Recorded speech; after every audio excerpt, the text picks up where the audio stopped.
What's going on, WWPN world? It is your boy, the Prodigal One, JayB, back at it again for another episode 7 of SMARKTALK.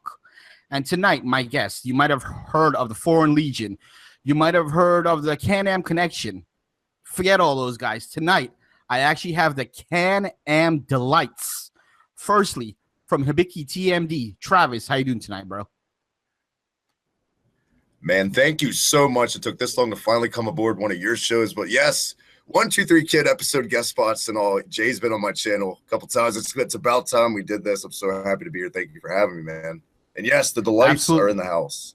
Appreciate it. And the second half of the Can-Am Delights, Mr. Broski himself, a.k.a. Eric, from the Kayfabe Today Podcast. Broski, how you doing tonight? Hey, I'm good, and thanks for actually using my first name for once. I forget sometimes that my name is Eric because nobody calls me that anymore. So thanks for having me on, man. I'm glad to be here. I broke the fourth wall right there. Yeah, right there. What's going on, Cole Cabana? He spells it like on top of it.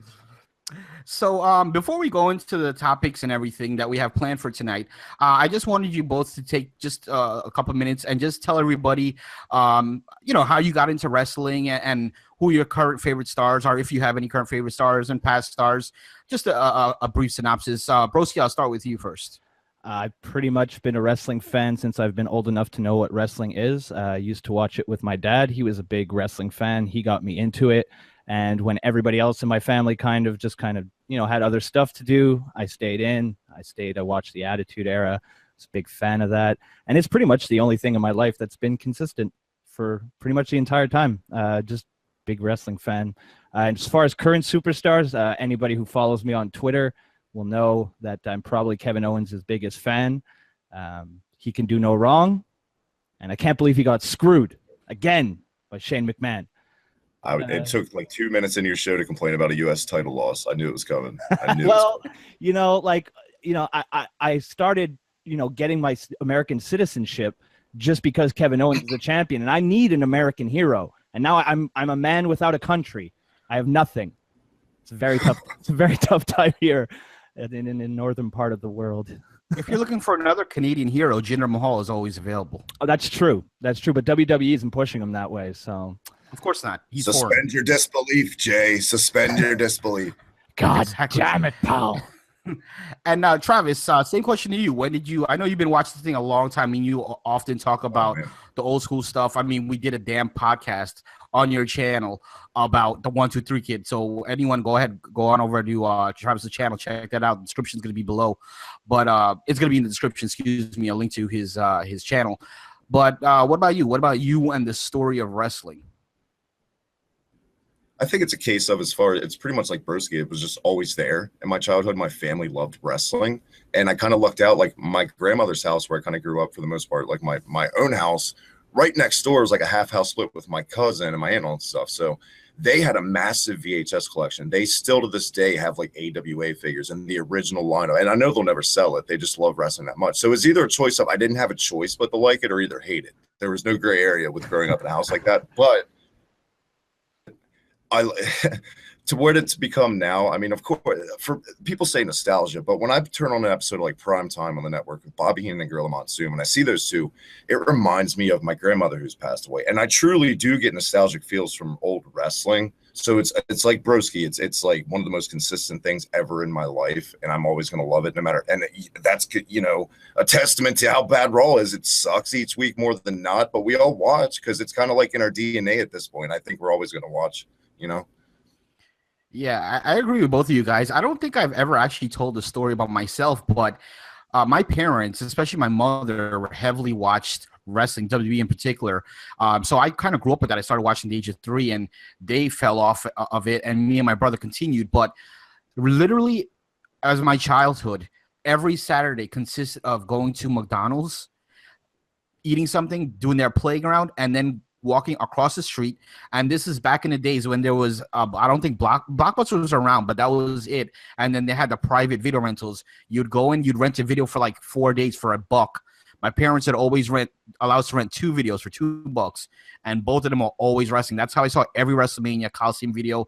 And I don't know if you guys remember Super Tapes and Dude, I used to on. love going to the video store. Then you would go in the wrestling section. And you're like, oh my Yes. God, I haven't seen a lot of this. Oh, what to pick?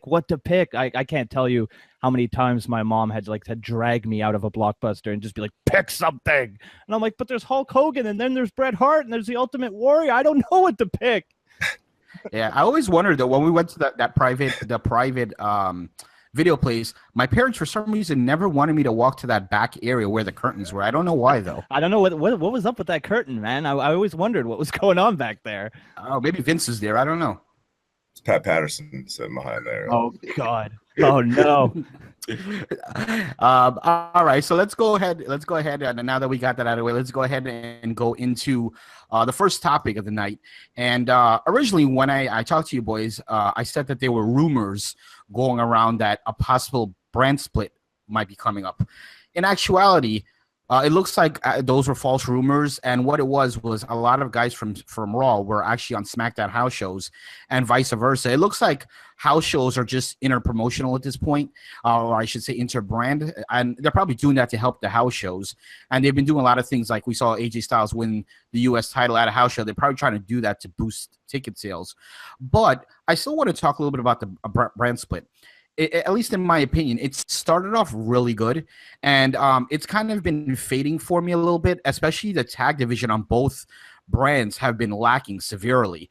So I want to talk a little bit about that. What's your opinions on how the brand split has been so far, and is it time for a new brand split, or should they go back to just having one total brand? I'm going to go ahead and go to you, Travis, first on your thoughts on that. I think first, as far as like the rumors of another shakeup or whatever this was being false, I think that's also another case of a lot of quote unquote journalists not doing their jobs and putting out articles that aren't validated and, verified before people jump the gun. That always happens. But yeah, the brand split, I thought originally I wasn't keen on it, but I understood why. And then I gave it a chance and I liked it. I agree. It felt like up until, did you guys say around Rumble time? I don't know when the first shakeup happened. Now that's how blurry WWE gets. But okay, up until they moved Bray Wyatt and The Miz to Raw, that's when it started to be like, yeah, because those two guys, out of anyone in the shakeup the first time, feel just kind of out of place and just, I don't want to say damaged because that's strong, but you know what I mean. They feel like they're better suited for SmackDown right now. But I don't think they need to shake it up again. That's God. People have a little bit of patience as it is. You know what I mean? They just need to keep. This is the bed they made. They got to line it for a while. They got to have some. They got to have the fans believe that there's some substance here, and it's not always going to change at the drop of a hat, because hot shotting, more times than not, it hurts your booking. Yeah, I absolutely agree. And first and foremost, since this whole brand split, I think without question, at least in my opinion, the MVP of this entire brand split has been The Miz. I mean, from his stuff at Talking Smack up into his promotions on the actual television shows, even his in-ring talent has gotten a ton better. He's been the most shining star out of this whole brand split. But I do agree with you where you said you disagree?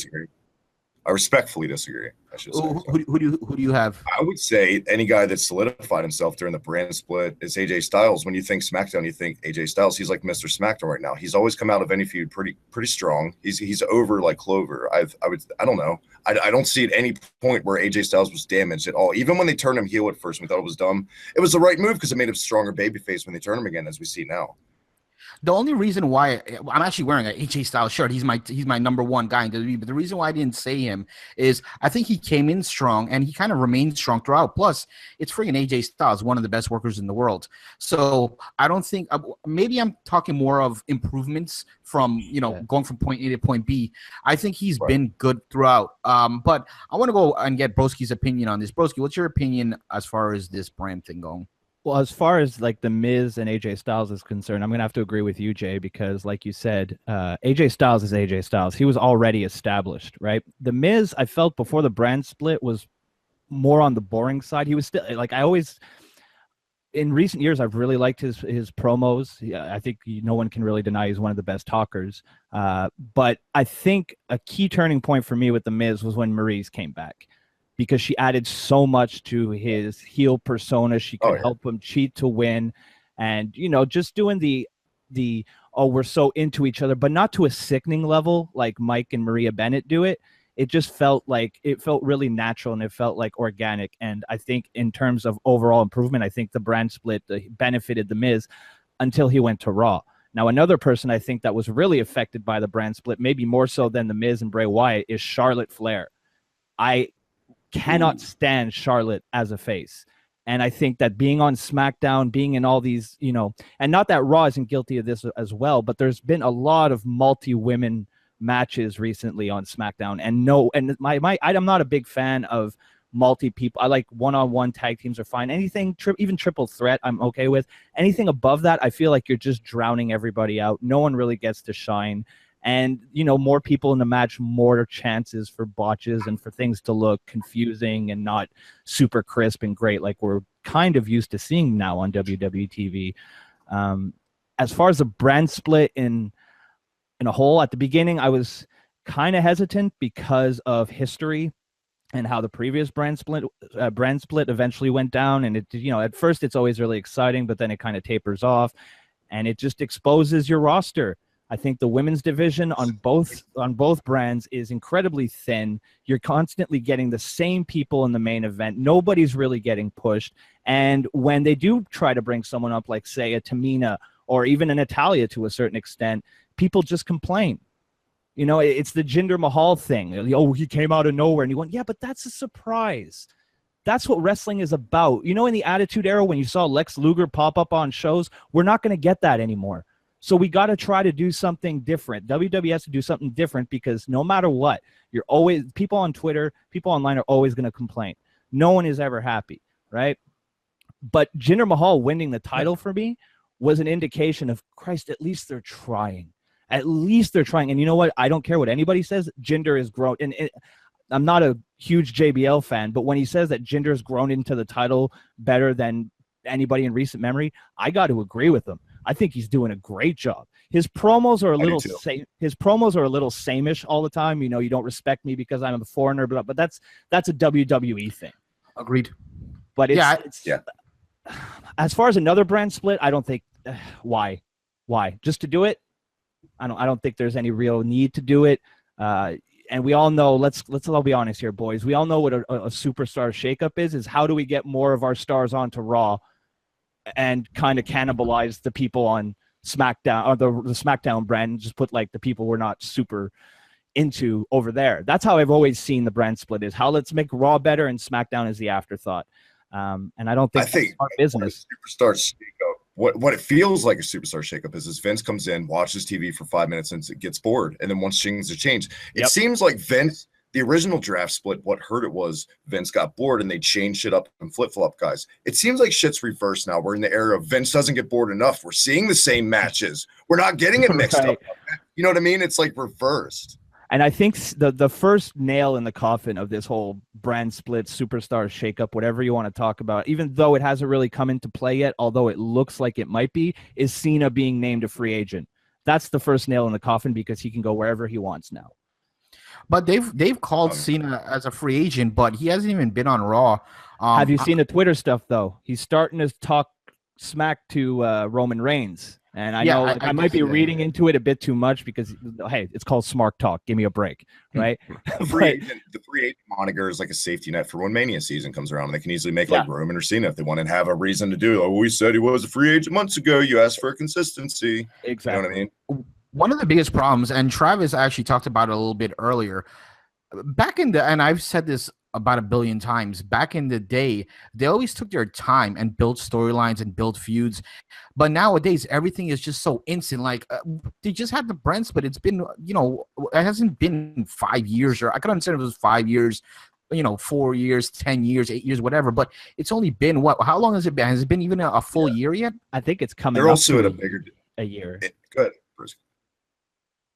I was just gonna say. I think it's coming up on a year. That's all. I didn't really have much more to add. Right. So that's crazy that they want to switch already. Go ahead, Travis. Sorry about that. It feels like in 2017, it's kind of like they're at a disadvantage also. Where let's face it, we're in the age of instantaneous access to entertainment, where people don't have the patience like they did back then to begin with. Yep. Sure. It's just now it seems like, God forbid, they carry a storyline 2 months and bitch like it's been a year. I don't know if the modern fan is equipped to handle a year-long storyline. They tried it with Cena and The Rock, and that was fine, but I think that worked because Rock went away for 10 of those fucking months. You know what I mean? And Cena was in other storylines. It wasn't the same. I don't know. But the same. Speaks to the times. But they don't do something that they used to do. They don't do. Sorry, I just want to get this point out real quick. Sure. They don't do something that they used to do all the time, which is you keep the guys separate.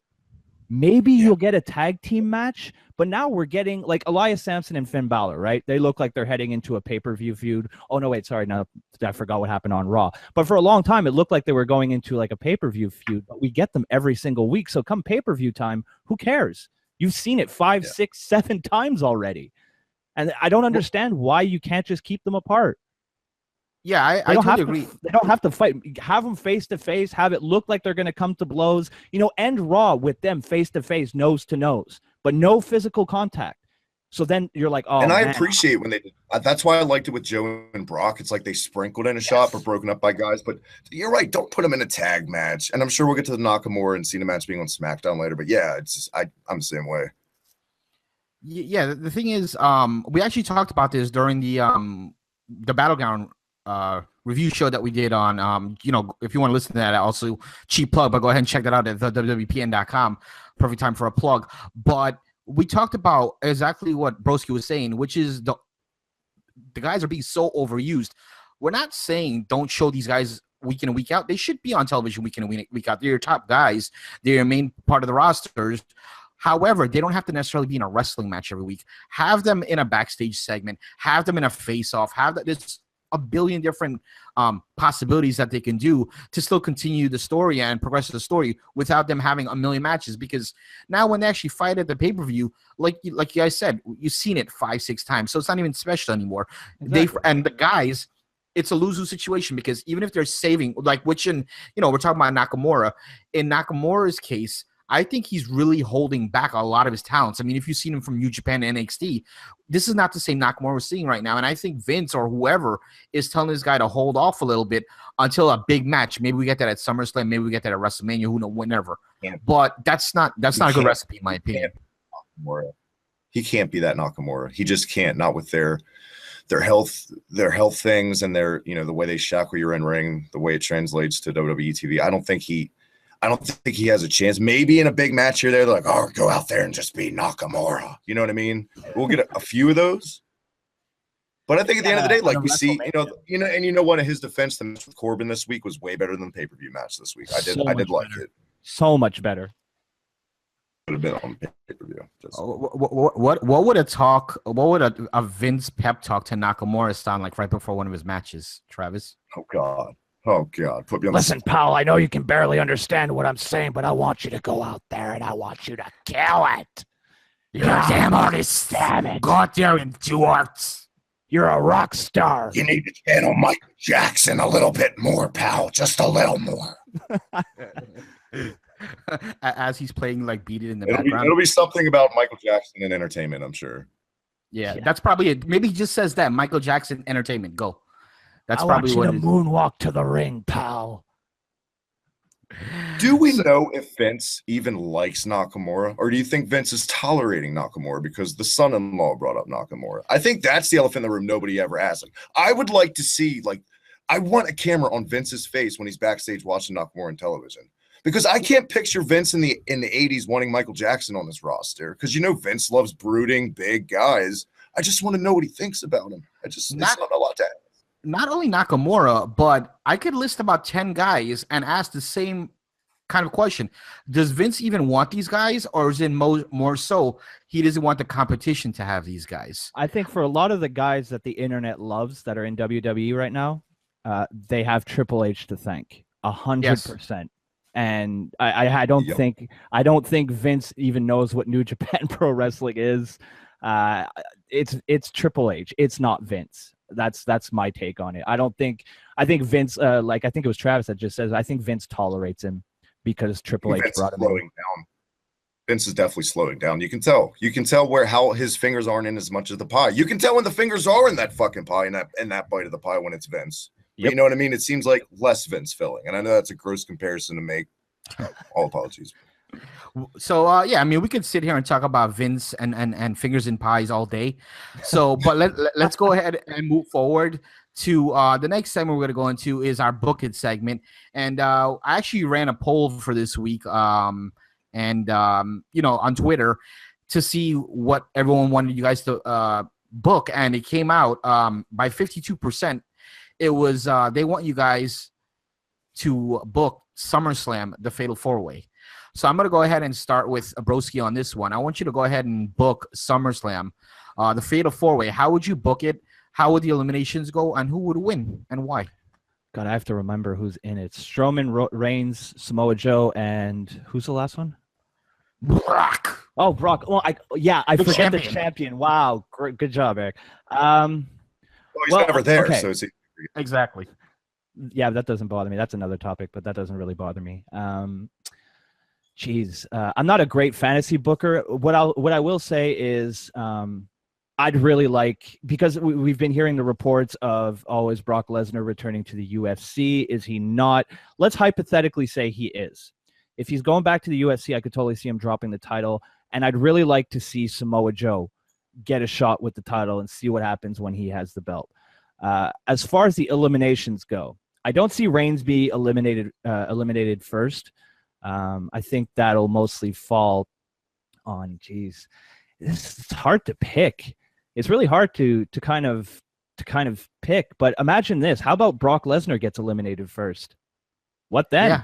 When does the champion ever get eliminated first? Let's just see. Maybe the match will go 7 minutes and he gets blown up because he doesn't go over 4, 5, 6 minutes if you're getting a long match. You know what I mean? Like, he doesn't go over that. So let's see what happens. How shocked would all of you be? Like, you can't tell me that you wouldn't sit there and be like, all right, now it's on. If Lesnar, that's actually part of how I'm going to book mine. Oh, is it nice? That's awesome. Yep. That's awesome. I know a way to do that without hurting Brock's character. I'm really peaked, so I'm going to hand it off to you. I want to know how you would how that would go down in your eyes. Joe, sorry, Jay. I don't mean to take over hosting duties. I'm just so used to hosting my own show. I apologize. It's crazy because we have 3 hosts in here, so it's all good. Don't worry about it, man. I just realized I'm like, I'm taking over this show. It's the people's show, man. It's all good. No, I'm not going to say anything until Jay tells me. I'm just going to sit here until Jay tells me to. Yeah, tell him to go, Jay. 3, 2, 1, now. No, what I would do, I think, because like you said, we don't know if Brock is going to go with UFC or not. We don't know if it's a bargaining chip. I think hindsight now, after it's been like a month since Great Balls of Fire, maybe they're just holding off to put that belt on Joe. That was to get him strong, especially with attacking him, getting his heat back the night after on Raw or whatever. How I would do it, I still want that attraction match with Strowman and Lesnar. I think you can build that match up for months to like a Survivor Series. Those 2 guys, they brawl up the ramp. Cataclysmic. I can't say it. Cataclysmic. Orgasmic? Oh. They do something orgasmic. And one of those, yeah. No, they do, like they fall off the stage, or like with Mick Foley and The Rock in the I Quit match, there was like electrical things. Do a gimmick thing where the guys are incapacitated, both guys eliminated first at the same time. They can't compete. Then that way it gets the crowd excited. We're getting a new champ no matter what. It's down to Roman and Joe. Obviously, we know these guys have nothing but great matches together from what we've seen. I think they can carry it at SummerSlam, and I think you put it on Joe. I think that's the way to go. I think you put Balor over Wyatt at SummerSlam too, and then you go Balor and Joe into the fall. We've seen that that's a good feud. It's a built-in feud. I think that's how I would do it. I like how you not only booked it, but you booked the future as well.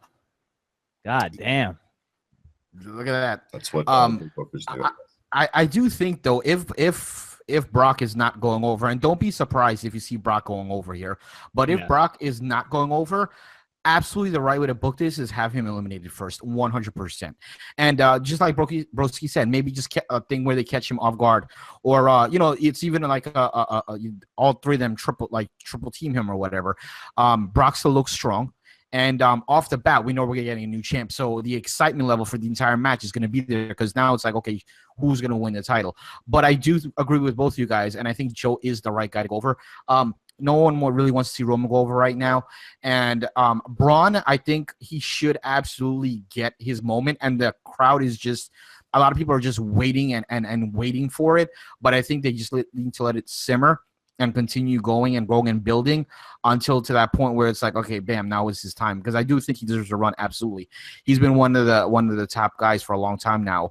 Not only on Raw but the entire show. So yeah, great booking on both of you guys. That's really it for. Did you guys have anything else regarding SummerSlam and the Fatal 4-Way that you, as far as booking goes? Well, I know I said earlier that I'm not usually a fan of these multi-men matches, but I think in this case, it's got me pretty excited. These are huge dudes, four big lads in the same ring at the same time. There's definite potential for this to be a great match. So I am looking forward to it. I know before I said multi-man matches really aren't kind of my thing, but this is one of the rare instances where if there is a surprise elimination, it could easily happen in this match. And I think that would be just a really good match. It would be a fun watch, and that's what wrestling's supposed to be. It's supposed to be fun. Absolutely. I've never been a big fan of multi-man matches. I just think it's really lazy booking. Yeah. But in this instance, it's warranted.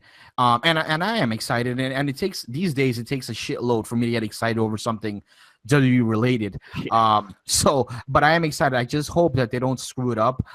So chances are that I'm hoping that it probably will happen. But all four guys in the ring can go. Lesnar, sure, people they criticize him. They took the four most intense guys in the entire company, and put them in one match. And not only does it work in terms of the storyline as well. It makes sense. There's a reason why all four men, they're not just throwing a multi-man match for the sake of a multi-man match. It makes sense. So I like the way it's been booked. I love the performance from all four men, including Roman Reigns' recent promos. They've been short. They've been to the point. They've been cocky heel. And he's great at it. I'm not a big Roman Reigns promo fan. I don't think at this point anybody can deny he's got tremendous in-ring talent. But his promos, his short, to the point, leave me alone, shut up promos are fantastic. And he's winning me over big time. Yeah, for anyone who hates on Roman's in-ring product, they're just bullshitting and they're just trying to follow the crowd. Roman Reigns is a decent in-ring worker. His promos, that's always been my problem from day one with him, but he is getting a little bit better. But he should not be on the mic more than maybe 2 or 3 minutes tops. Completely agree. Yeah, just go do his thing, quick, intense, and then leave it. If he goes on for 5-10 minutes, like a John Cena, for example, or AJ Styles, it puts him at a disadvantage and it exposes him. Travis, what thoughts on that?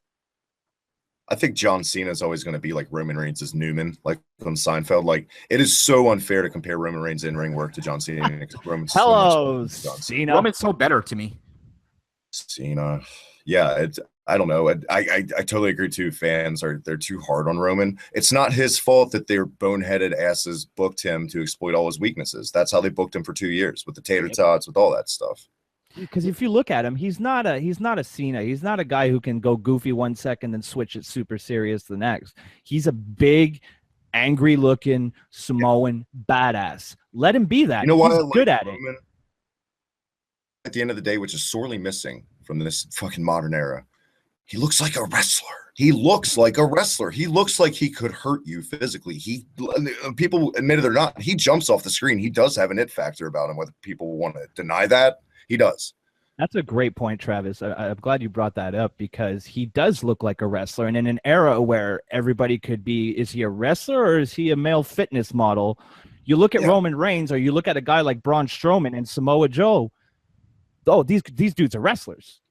I'm not going to God bless you guys. I know you love The Miz, but when he was the champion, it was really hard for me to grasp that for the longest time. Now he's kind of talked. He's talked his way into me believing that now. Back that was 2011, mind you, when they were 2011 now Miz. That, like 2017 Miz, I can totally see him like having the strap now more and being credible as opposed to then. It was just they should have waited longer with the Miz, I think. Oh yeah, they gave it to him way too early. I am not a 2011 Miz title run fan at all. He had a terrible title run. Don't think he was ready for it. Or maybe he was ready for it, but the company was, they gave it to him, but they were hesitant. They knew that they wanted Cena to have it again, blah, blah, blah, all this stuff. But talk about, reinvigorating your career. I hated The Miz. Like, and not a like, oh, he's such a good heel, I hate him. I just want get off my TV, Miz. I didn't like him at all. And you can go back and you can listen to old shows of Kayfabe Today. I used to put him on blast.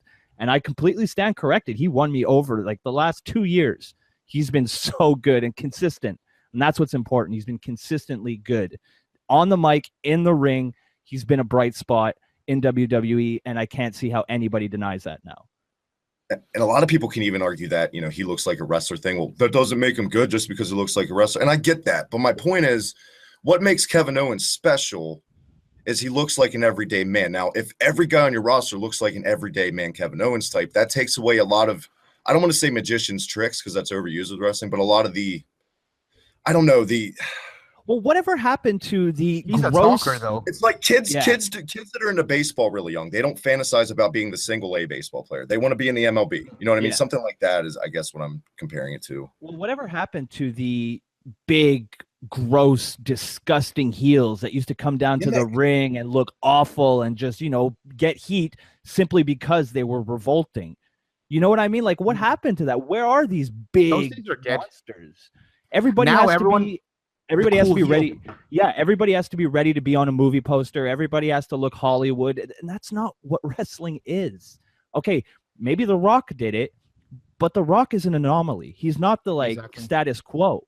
He's a guy who just took off. And now he's the highest paid actor in male paid actor, I think, in Hollywood. Yeah, I think all actors, he's the highest paid. Yeah, he's the highest paid. And you know what? Movies every year. Yeah, but the guy has a natural charisma about him, and you're not going to. The Rock, guys like The Rock, Stone Cold, Hogan, all these guys who kind of led their eras. Those are once in a lifetime superstars. You can't recreate that in a factory. I don't care how good your NXT Performance Center is. You're not going to churn out a bunch of rocks, and I think we've seen that. It's not a fucking basketball farm system. They need to stop treating it like it's a college, sports team system. Exactly. Let's just train them. We'll make them good. No, Roddy Piper was born Roddy Piper. You know what I mean? Like, yeah, he didn't go to a school. Nobody could create fucking Roddy Piper ever. Exactly. He didn't put him in a promo class and be like, okay, this is how you're going to be Roddy Piper. It was Roddy Piper. Same thing with Stone Cold. Same thing with The Rock. And it's so silly that WWE paved the way during the Attitude Era for guys being themselves. What happened? Like, what happened? Why did you traded? That's what happened. That has a lot to do with a lot of shit that is going on because they're publicly traded. And Linda in politics and politics, and Linda McMahon's, she's heavily in politics. And I mean, just today's political culture. Could you imagine Vince McMahon making one of his female talents crawl on her knees in the ring and bark like a dog? Everything's so PC these Go days. back to late 97 WWF programming and imagine a Linda McMahon campaign fucking commercial popping in there in the midst of all these suck-its and all this madness. Girls literally flashing their breasts. Linda being catatonic in her wheelchair. But going way before that, I always like to bring it up, and I think I brought it up one time in the chat room there on Twitter, but Linda McMahon was part of, when Ted DiBiase used to do his segments where he would call somebody up on stage and give them money to do something. He actually called up Linda McMahon. Obviously, they didn't say she was the freaking boss's wife, but it was Linda McMahon barking like a dog for like $100. And Rob Van Dam. A teenage Rob Van Dam was one of those people. Really? I didn't know that. That's pretty cool. I didn't know Rob Van Dam was on there. I gotta look into that. But yeah, man, everything has changed so much. And it's probably gonna be like this forever. I don't foresee them ever going into the edgier stuff as long as they're publicly traded and their main thing is kids. I don't see them and worrying about sponsorships and things like that. I think at the end of the day, though, can we truly blame Vince? I mean, after all, it is a business, no? I don't. Business wise, I don't blame him at all. We can sit here all day and be like, "Oh, the Attitude was so much better back then." But the truth is WWE is making more money now than they ever were. So why would they go back? It doesn't make sense to go back.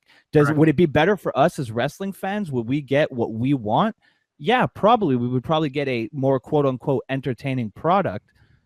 But it's not about the publicly traded company line. Like, it's kind of legit. It's like once you do that, this is kind of inevitable. Yeah. Once you answer to shareholders, anything corporate. No going back. Exactly. If your shareholders are pissed off about your product, they're not going to buy your shares, and then your company is going to tank. So yeah, I get it from their point of view. The shareholders in that meeting don't give two shits about a Japanese guy who came back from 2 neck injuries and how much indie fans love him, and that should be the guy that's title. They don't care. They want John Cena and Randy Orton on cups at 7-Eleven. They want figures. They want that stuff. They don't care about your indie darlings at the end of the day. No, because people have to realize that the hardcore wrestling fan If you want to be catered to, go to the indies. WWE is not the place for you. WWE is trying to reach as many people as possible, and that make more money. Yeah, they make way more money off the casual fan than they will a hardcore. It's a better fan. business model. And back in that Attitude Era, and I saw an article about this, more now than any other era ever in wrestling, maybe besides the actual territory days, until Vince raped everybody, every promoter. Indie guys now make more money than ever. It's crazy how much the Young Bucks make. Yeah, they do. Yeah. The Young Bucks probably make more money on Mega and Okada. I would never fucking come to WWE. For one, they try to reshape their character. They couldn't do half of his video game references, so that's half of his fucking character eliminated, and it'd make less money. Yep. Yeah, the Young Bucks and like guys like Omega and Okada, they'll never make as much money on WWE versus in New Japan and things like that. There's absolutely no way. And in Young Bucks' case, like on the indie scenes, it just wouldn't happen. And also, I was gonna say, like back in the Attitude Era, they were just going after one demographic, the 18 to 35 or whatever case it may be. Yep. Now, the entire world is the demographic. It's everybody. Yeah. They want everybody. It's the WWE universe, not the WWE title run too. Why do you think Jinder has the title? That's all business, 100%. There's billions and billions of people in India, and it's pretty much an untapped market for WWE. So if you're a company and you have to answer to shareholders and you have this huge market and you got a star that can relate to that market, you're an idiot business-wise if you don't do it. You're a complete idiot. And to condemn Ari's going to get a title soon enough. Yeah, and to condemn WWE for making money, well then condemn your local grocery store, condemn every TV show you watch, condemn it all, because products are made to be sold and consumed. They're not made to make you feel better and cater to what you like. Absolutely. At the end of the day, it's all about the dollar. I mean, that's just plain and simple. Hey, the best wrestling fan is just like all of us, is a self-aware wrestling fan. I think we could all agree. I'm not gonna say that oh my God, WWE product is everything I want and more, because it's not. But at the same time, you got to take a step back and realize it's not about you. It's not about catering. At the end of the day, we do spend our hard-earned money on the product with the network and the pay-per-views and the figures and the video games or whatever. But that doesn't make us. They don't owe us anything. But that doesn't give us the right to control it. You know what I mean? We still buy comic book stuff, and we don't. The writers don't pander to what we want. Most of the time, comic book writers do the opposite from what fans want. The thing, though, is if I'm Vince, right, and I look at you, Travis, I look at you, Broski, I look at myself, I could give 3 shits about what the fuck any of you guys want, because to me, you guys don't mean shit. What I care about is that kid who's going to continuously not only buy product, his parents got to buy products, but he's going to watch programming and not give a shit about what's happening and critique it and just be entertained at whatever we throw at him. He's going to be entertained. And they wish that every fan could be like that. Just sit back and watch what's going on. But obviously we're smarks, so we're going to analyze the shit out of it. That's because that's what we do. Yeah, and there's nothing wrong with it. The problem is also WWE thought that by giving the smarky fans NXT that would just throw the dog a bone and it would go to its doghouse and it would relax and chill out. But they need to realize I mean, that's great that NXT's there, but you can't just keep cannibalizing your main roster with lackluster filler bullshit because NXT exists at the same time. Exactly. Right. You got to go. Anyway, guys, let's go. Yeah, sorry. Go ahead. No. Go ahead. Finish up. Well, I was just going to say, you got to go after the largest demographic if you want to be successful. Back in the day, you were going against WCW. That you had a very clear, defined enemy. There is no clear, defined enemy anymore. There's no one to compete against. So what do? You compete against yourself. How much we make last year? Let's try to make double this year. So no real competition that hurt the overall product. Going public, I guess you could argue it hurt the product because you're not getting what we got during the Attitude Era. And we grew up, we were young during the Attitude Era. When you're a kid, do you care about shareholders and meetings and ratings? No, you don't. You care about watching your favorite wrestler beat up a bad guy, and that's it. And I miss those days. I honestly. And everybody's favorite. They love to talk about the 80s and the early 90s, the glory days, quote unquote. Well, it was more hokier and kid friendly back then. A lot of people don't realize. Worse than now. Go watch the 80s. Go watch 80s wrestling when you had a guy that was a fake hockey player against a guy who painted his face to look like a boot ball. Yeah, the Goon. I love the Goon. I'm Canadian. He's my hero. But you know what's crazy? I don't know if anyone's I don't know if anyone's realized, even back in those times when we were all children and loved whatever hokiness was going on, there were smarks there. And just the other day, actually it was yesterday, I happened to on the edition of SmackDown that came out. By the time this comes out, SmackDown would have already came out. But the theme for that episode was Royal Rumble 91, and I didn't get a chance to watch it. But I ended up going back to watch it. I don't know if you guys remember Ultimate Warrior and Sherry's their segment where Sherry. Do you guys remember that segment where she was begging him for a title shot for Macho Man? I definitely She was feeling him up, and it was awkward. I never realized. Go back and watch it on the network. All the guys sitting in the front row were chanting, "Tap that, tap that." I never remember, but as a kid, you don't know what the hell tap that is. Yeah, you know, I'm 8 years old. What do I know? Tap that was the thing. Yeah, apparently, because everyone in the front row, unless if Vince edited that in, which that doesn't make any sense, obviously. So people are chanting, "Tap that." Tap that. We need more misogyny, pal. So, yeah, I mean, but what an awkward fucking thing that was for all the kids in attendance, huh? Yeah, there was a lot of weird shit. When you go back and watch, even like I was watching Royal Rumble 92 the other day, and I was watching a promo by Roddy Piper. Some of this shit he said, he was making like gay references to the Mountie, and he was talking about like jizzing and stuff, but he was doing it indirectly. But when you're 8, 9 years old, you're not going to read between the lines. Exactly. Yeah, it goes way over your head. Exactly. Yeah. So anyway, let's go ahead and move forward. Travis was just talking about the old days. We were all talking about the old days. And one thing we're seeing right now, we've already talked about this topic on the show already, but a lot of tag teams have been breaking up recently. And it seems like there's no stopping. They're going to continue doing it. But I don't really necessarily want to talk too much about tag team splitting now, because I don't think anyone has an answer as to why it's happening. But what I do want to hear from you guys, being that you guys are old school guys like me as well, what are some of your favorite tag teams ever? And, some of your favorites and your overall favorite. Travis, I'm going to go ahead and ask you that one first. My all-time favorite tag team of all time, I've always said,